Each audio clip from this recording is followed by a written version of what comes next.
జై శ్రీరామ్. శ్రీమాత్రే నమః. శ్రీ గురుభ్యో నమః. 2026 సంవత్సరం ఆషాఢ మాసంలో శుక్లపక్ష ఫలితాలు. శుక్లపక్షం అంటే అమావాస్య తర్వాత మొదలుకొని పాడ్యమి నుంచి పౌర్ణమి వరకు ఉన్న ఈ పక్షం అంతా, ఈ 15 రోజులు కూడా శుక్లపక్షంగా వ్యవహరిస్తాము.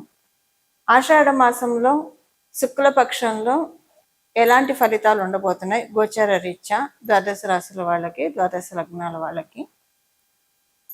గోచారంలో గ్రహ గమనాలు మొదటగా మనం పరిశీలిద్దాం. వృషభ రాశిలో మంగళ సంచారం, మిథున రాశిలో వక్రించిన బుధుని సంచారం.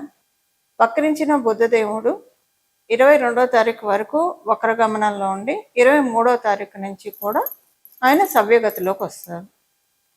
రవి 16వ తారీఖు వరకు మిథున రాశిలో సంచారం చేస్తూ 17వ తారీఖు నుంచి మిథున రాశి నుంచి కర్కాటక రాశిలోకి కర్కాటక రాశిలోకి ఆయన ప్రవేశిస్తారు. అక్కడే దక్షిణాయన పుణ్యకాలం కూడా ప్రారంభమవుతుంది. గురుదేవుడు దేవగురువైన బృహస్పతి కర్కాటక రాశిలో సంచారము, రెండు గ్రహాలు సింహరాశిలో సంచారం, శుక్ర భగవానుడు, కేతుదేవుడు, వీరిద్దరూ కూడా సింహరాశిలో వారి సంచారం. అలాగే రాహుదేవుడు కుంభరాశిలో ఆయన సంచారము, శనీశ్వరుడు మీనరాశిలో సంచారం, ఆఖరిదైన మీనరాశిలో ఆయన సంచారం ఉంది. ఇవి గోచారంలో ఉన్న గ్రహ గమనాలు. ఈ గ్రహ గమనాలను అనుసరించి ఈ సమయంలో ద్వాదశ రాశుల వాళ్ళకి, ద్వాదశ లగ్నాల వాళ్ళకి ఎలాంటి ఫలితాలు ఉంటాయి ఇది మనం చూద్దాము. ఈ పక్షం ఆఖరిలో శనీశ్వరుడు కూడా వక్రగతిలోకి వెళ్తున్నారు. ఇవి గోచార గ్రహ గమనాలు. ఈ గోచార గ్రహ గమనాలను అనుసరించి ఎలాంటి ఫలితాలు ఉంటాయి? ఈ ఫలితాలు అసలు తెలుసుకోవడానికి ముందుగా ఈ పక్షంలో గోచారంలో గ్రహాలు ఎలా స్థితిలో ఉన్నాయి, శుభత్వాన్ని సూచిస్తున్నారా, జాగ్రత్తని సూచిస్తున్నారా, ఇవి మనం ఇప్పుడు మాట్లాడుకుందాం.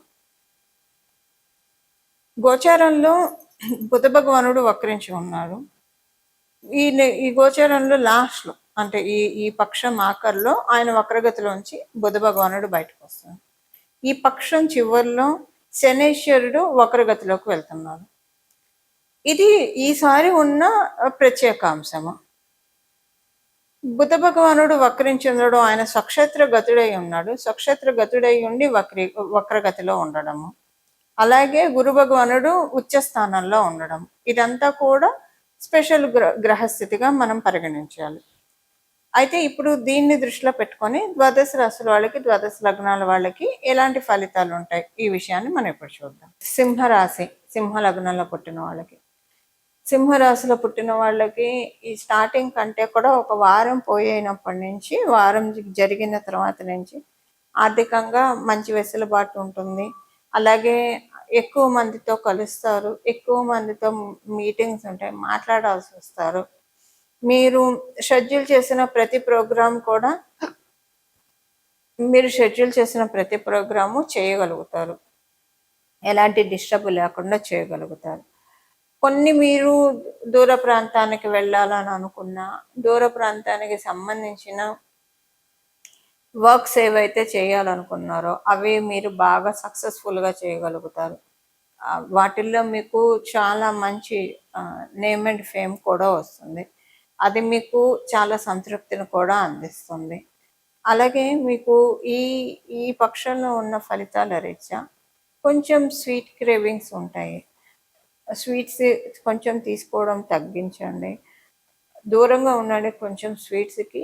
ఎందుకంటే ఇప్పుడు తీసుకునే స్వీట్ క్రేవింగ్స్ వల్ల తీసుకునే స్వీట్స్ కొంచెం మీకు ఒళ్ళు వెయిట్ బాగా పుటానయ్యే తర్వాత ఆ వెయిట్ తగ్గించుకోవాలంటే చుక్కలు కనిపిస్తాయి. మీకు కొంచెం స్వీట్ క్రేవింగ్స్ ఏమైనా ఉంటే సర్ప్రెస్ చేసుకోండి, వస్తాయి, సర్ప్రెస్ చేసుకోండి. దాని బదులు న్యాచురల్ షుగర్స్ ఉండే ఫ్రూట్స్ తీసుకోండి ఆ స్వీట్ క్రేవింగ్స్ సాటిస్ఫై అవ్వడానికి. అలాగా దానికి సబ్స్టిట్యూట్ ఏదో ఒకటి పెట్టుకోండి.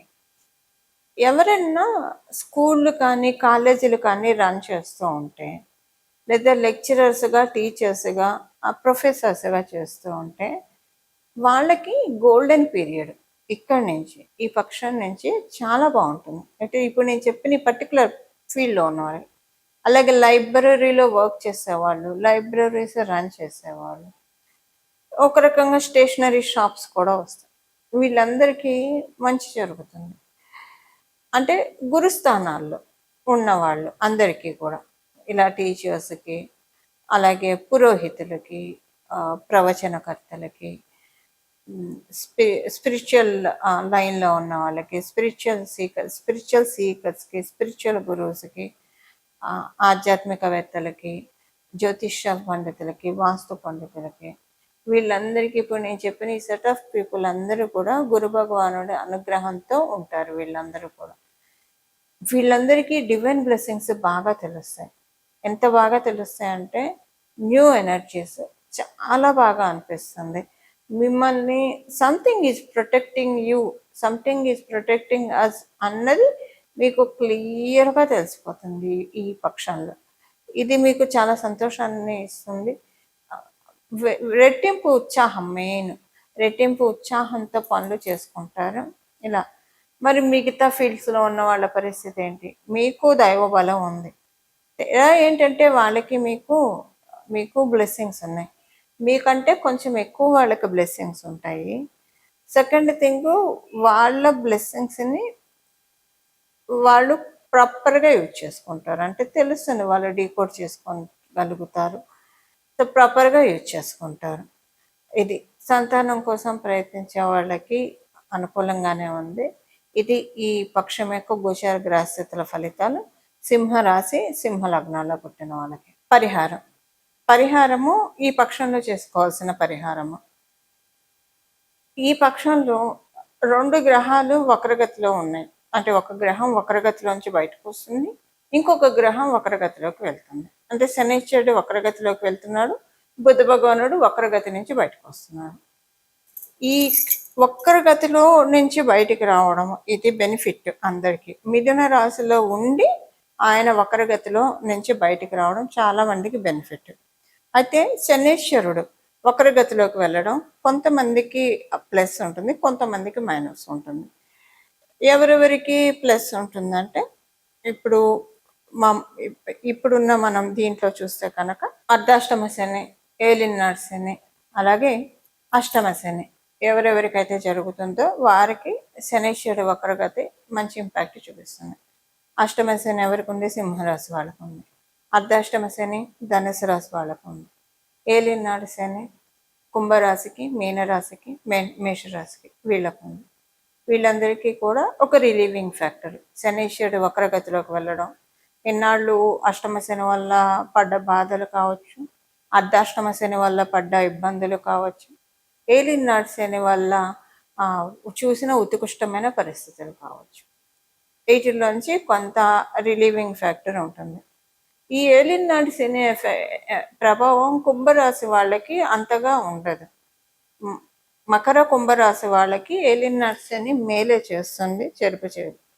అసలు వాస్తవంగా మాట్లాడుకోవాలంటే ఏలినాడు శనిలో అందరికీ ఏదో ఒక మంచి చేసి వెళ్తాడు. ప్రతి రాశి వాళ్ళకి ఏదో ఒక మంచి చేస్తాడు ఆయన. లాస్ట్లో చేస్తాడు మంచి, మధ్యలో అయినా చేస్తాడు, ఖచ్చితంగా ఒక మంచి చేస్తాడు.